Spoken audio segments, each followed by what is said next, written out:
kulan wacan wanaagsan daawadayaal meel walbo aad ku sugan tihiin kusoo dhawaada barnaamijkeeni dhabka hadal qaybtan hadduu rabbi idmo waxaynu ku eegi doonaa dagaalo aada u xoogan oo ka socda galbeedka gobolka city warar haatan soo gaaray ayaa waxa ay sheegayaan in canfarta laga qabsaday laba degmo oo horay Soomaalidu u degneed waxaa saacadihii ugu dambeeyay indhaha ku hayay arrimahaasi nuur soo dhawow بسم الله الرحمن الرحيم هدراوة ما سنتهاي أديك يداودياش وسلامية أنت مركان كيما إنه هدراوة سيد أديك بعد شكتي إنك استو لودك ما يسنهين ما لها لقى قبصدات عنفرته ساك الصبحي هوري أيا وحى مامول كعنفرته إذا مضوا ذا يوير الكسوق هذين دقمة ما ركتي عندفو طبعا كترسن قلبات قبل كسيتي صدح الدقمو أما صدح ذاك هوري لبد دقمو أي وهيستين وعديتو يمارك تمشي اللي هذا قربعيس أي هوري وقبصدين ودرش أفر بقولوا قفة صومالية كبضن وشعب يمساكين سويتشرة أي مارك تي هالكاس كحسوقين وهوري ورك كودنا عن هوري وتبني أدويدنا هذا قدر واقضي maamulka canfartu marka gardarooyin aad badan buu halkaasi dabcan uu ka waday weerar kala duwan oo marba ka dambaysa ay gaadmo ugu soo qaadayaan dadka shacabka iyo ciidamada kala duwan ee Soomaalida ee aagaasi ka dhawaa oo marar kala duwan iyadana weerar gaadmo ay ku soo qaadeen oo khasaarooyin kala duwan ay ka dhasheen ba jirtay waxa dhacdada ugu dambeysay marka waxay ahayd in ay deegaanadan عديتو يسدو كلا قربعيسة إن يوير كوسو قادين أفر بقول وقف الشعب أي كحسوقين هالكاس أي كدلين إسلام مركز سنة ديجان هذا سيصير رسمي يجو قعنتو قديجان وحى مركز قعنتو هذا كبح سنة ماشي اللي هذا عندفو طبعا يدنا كم إذا ديجان هذا سيكلبيت كجبل كستي ماركتي دبعتو كتاجن تاي مركز ساك يجو تارجت كود ويهي إن يقبصدان دقمة هذا سي عن هوري قعنتو هذا وتشرين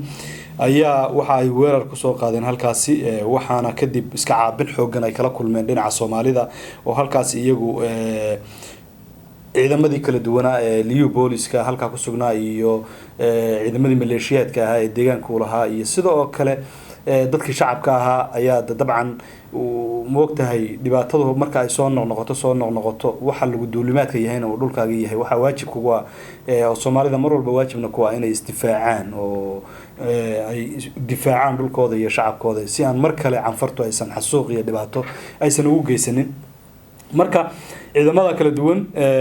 jawaab ka bixiyeen weerarka canfarta ay soo qaadeen isla markaasina dagaalku waxa uu ka qarxay afar jiho jihadii ayagu weerar ka soo qaadeen iyo saddex jiho kale oo Soomaalidu la sheegay inay markaas iyagu ay weerar ka qaadeen markii ay dabcan weerarkaas uu dhacay canfartu saddex jiho oo kale ayay iyaguna ka weerartameen sida xogaha aan ku helayno isla markaasina waxa ay عشرة أقول جين إذا ما دي عنفرته دجالكو وح ماركتي دبل السجاد دركي ماشى لقوم مجعبو تولوين لكلا يجهدو تولوين لكلا يجهدو روتو يو ماركتي مال يجهدو ترينا أو أي دفيس هذا كقطين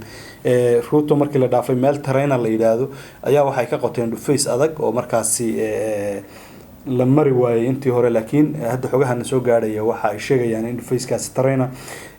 لقب حي وضمبين هالكاسين الوجه بيع إذا ماذا عنفرته وحى هذا اللي سلسي مرة يا وطبعا دجالكو سيد هذا حوج جيسو وكسر ذا وزيتو صاد وكسر ذا أجار كماشة لو مجعبه بيعده وماركتي أودو مجال هذا عديتي سيدو كله قبليada shakle iyo sidoo kale birta dheer oo maaragtay dhanka magaalada Candufaa oo meeshii dhinaca Isaaka weerar ka soo qaadanay taan qiyaasayo iyo tuulada Qaracle oo iyadana aan ka fogeyn magaalada Garbaciis agagaas wada dagaaladu ay ka socdaan waxaana la sheegayaa in ciidamada Soomaalidu ay guulo waaweyn oo hordhaca ay ka gaadheen dagaaladaasi gaar ahaan dhinaca maaragtay meesha lagu magacaabo Cundufo inay dagaaladaas ka socda ay guulo ka gaadheen ayaa lagu soo warramaya isla markaasina maamulka canfarta waxa la rajeynayaa in si buuxda ay ciidamada Soomaalidu uga wareegi doonaan deegaanadaas ay dadka shacabka Soomaaliyeed hore waxa suuqeen isla markaasina dadkii lahaa ee Soomaalida ay ka soo barakaciyeen nuur aad ma santahay marka loo eego guud ahaan deegaanada Soomaalida galbeedka gobolka city waxa uu noqday meesha kaliya ee colaadiisu dhammaan la-dahay madaxda dowladda deegaanka Soomaalida wax mas'uuliyad iskama saarin miyaa inay xaliyaan khilaafka halkan wallahi laguma eedeyn karo taas madaxda Soomaalidu marar kala duwan mas'uuliyad iska saaran laakiin sidii loo baahnaa shacabka Soomaaliyeed ay u baahnaayeen ma aysan mas'uuliyadaas u qaadanin laakiin marar kala duwan ayay dadaal sameeyeen inkasta oo dadaaladaasi maaragtay ay ahaayeen kuwa aan lagu guuleysanin haddana dadaal kala duwan waa sameeyeen laakiin mar walba waxaad moodeysay madaxda Soomaalidu inay xeerinaysay wada noolaanshaha iyo sidoo kale in meeshan uusan dhiig ku daadanin dad maaragtay muslimiin aysan halkan maaragtay dhiig ugu ku daadanin waxa laga yaabaa oo kale inay marar badan madaxda Soomaalidu ay xeerinayeen dawladda dhexe ee federaalka oo iyadu heshiis lagu galay magaalada Addis Ababa oo labada maamul iyo dawladda dhexe ee wasaaradda nabadda dawladda Ethiopia ay maaragtay halkaas heshiis ku wada galeen heshiiskaasi waxa uu dhigayay in maaragtay la geeyo deegaanadan ma ciidamo ka socda dawladda dhexe oo markaasi dadkan amaankooda iyo nabadooda ilaaliya sidoo kalena labada maamul ee Canfarta iyo Soomaaliduba ay dib uga baxaan ciidamadooda kaga baxaan kuwan Canfartuna ay maaragtay dib ula baxaan kuwan Soomaaliduna ay dib uga soo baxaan marka Soomaalidu heshiiskaas si buuxda ayaad moodeysay inuu dhaqan gelisay oo ciidamadooda dib uga soo baxeen aag maaragtay cayiman bayna u sameeyeen oo ciidamada Soomaalidu aysan ka gudbi karin laakiin Canfartu heshiiskaasi way jabisay markiiba isla markiibana waxay weerar toos ku soo qaaday dadkii shacabka ahaa marka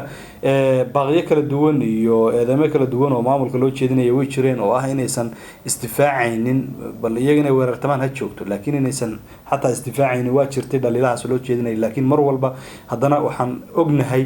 in tabari meel ay dhigtaba ay waxoogaa maaragtay aysan moogeyn meeshan oo dadaalo badan ay sameeyeen aadna iyagu waxay ugu dadaalayeen oo inaga lafteena waraysiiyaan ka qaadnay wasiirro ka tirsan xafiiska madaxweynaha waxa ay noo sheegayeen in mar walba iyagu ay nabadda door bidayaan ee aysan colaada door bidaynin sidaas oo kalena dadka shacabka Canfarta iyo guud ahaanba waxay ku tilmaameen inay dad walaalaheena yihiin isla markaasina aysan iyagu diyaar u ahayn inay dad laayaan sidaa daraadeed waxa haddana mar walba Canfartu dhinacooda ka imanayay weerar toos kan saakana ugu dambeeyay laakiin saaka waxaad moodaa in xaaladdu sidii hore ay ka duwan tahay oo ciidamadu hadda weerarkii ugu dambeeyay dadka shacabka Soomaaliyeed lagu laayay 400 ee qof dadka dhan ay ku xasuuqday Canfartu ciidamada Soomaalidu meel aan ka fogeyn oo xabada laga maqlay joogan sida xogaha aan ku helayn mana aysan u kicin oo amar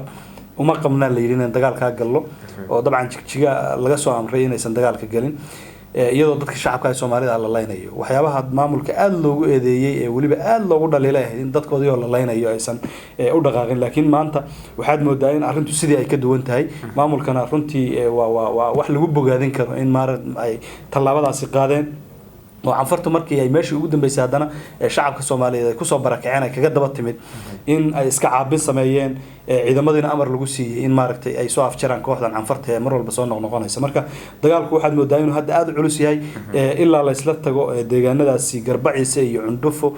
aan idhaahdo Cadayto oo dabcan goobaha ay sida rasmiga u qabsadeen ay dadka shacabkaana ugu xasuuqeen ilaa la isla tago oo waliba gacantooda laga saaro oo Soomaalida gacanteeda lagu soo celiyo oo dadka shacabka laga barakiciyo dib loogu celiyay in maaragtay uusan dagaalkani joogsanaynin sida daraadeedna waxa ay noqonaysaa sida hadda ay u muuqato in deegaanka Soomaalidu si rasmi ah isuga difaaco dhibaatada maaragtay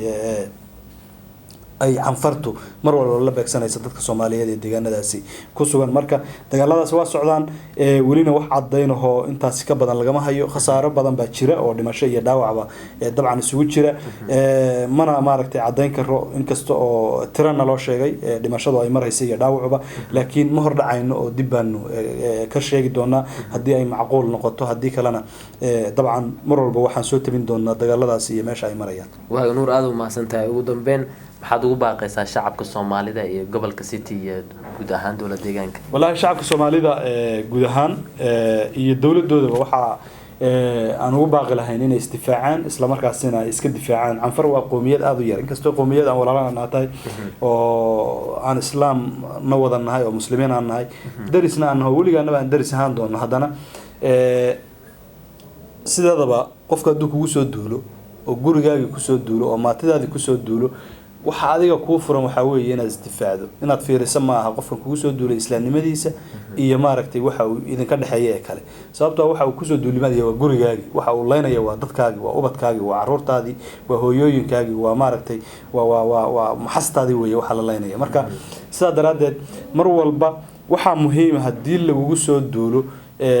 in aada istifaacdo madaxweynaha deegaanka Soomaalidu 3 sano u dhamaatay xilhayntiisa